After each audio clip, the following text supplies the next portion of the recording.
نحمده ونصلي على رسوله الكريم أما بعد أعوذ بالله من الشيطان الرجيم بسم الله الرحمن الرحيم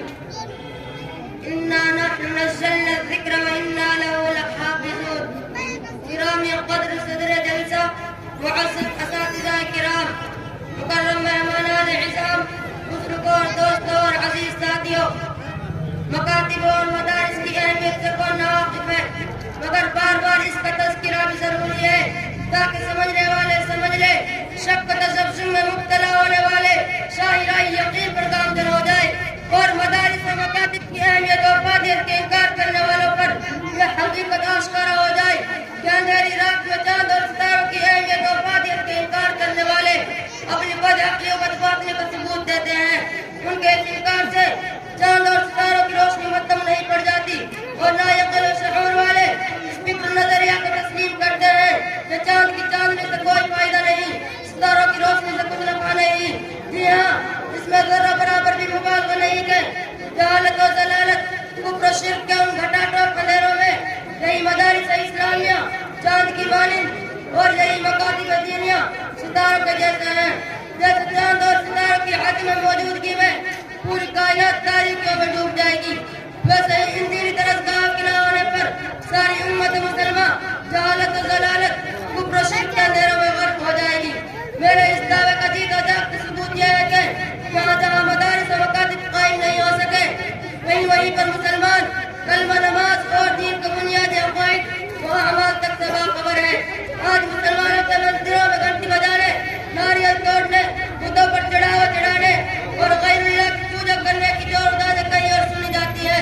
وہ کسی ایسی جگہ کی صورتحال نہیں ہے جہاں پر مدارس و مکاتب قائم اور چل رہے ہیں اور اس ناگفتہ بے صورتحال کو دلیل بنا کر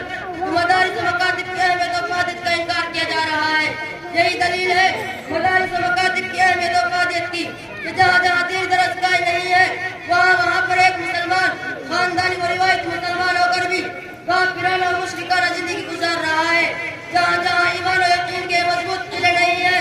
وہاں پر اسلام کی تجارت و عیسائیت اور یہودیت ڈوب رہی ہے جہاں جہاں اسلام کی تعلیم و تربیت کے روشن مینارے نہیں ہے وہاں پر شیطان لعین بندگان خدا اور امت رسول کو ہانک کر ضلالت و گمراہی بے ایمانی و بددینی کے راستے پر لے جا رہا ہے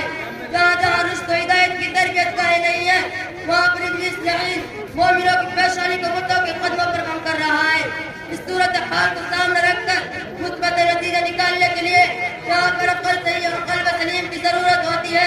وہیں پر نیت خالص کی بھی حاجت ہوتی ہے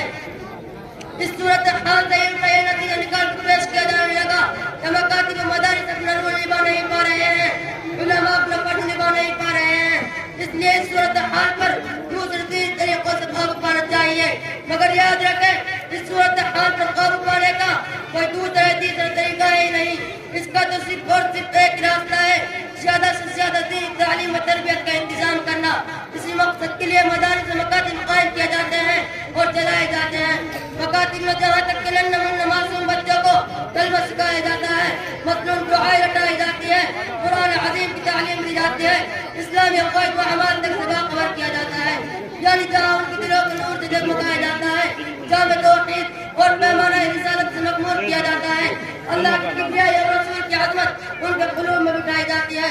اسلامی افکار اور نظریات کو حامل بنایا جاتا ہے ذوق یقین اور جذبہ عمل پیدا کیا جاتا ہے یعنی سچ پکا مسلمان بنایا جاتا ہے مکتبوں کی اس روشن کارکردگی پر اگر شک ہے تو اندازہ کیجیے اور سمجھیے کہ جو انہیں مکتبوں میں داخل نہیں ہو سکے وہ بڑی بڑی ڈگریاں لے کر بڑے بڑے کالج اور یونیورسٹیوں میں پڑھ کر اونچی اونچی تعلیمات حاصل کر خطرات میں پڑ گئے کہیں کوئی بڑے بڑے ڈاکٹر عیسائیت کا طرح لگا رہے ہیں کہیں کوئی آفیسر قومی نظم انسانیت کی فلاح کا نعرہ لگا رہے ہیں کہیں کوئی لیڈر اسلامی قوانین و ضوابط پر اعتراض کرتے دکھائی دے رہے ہیں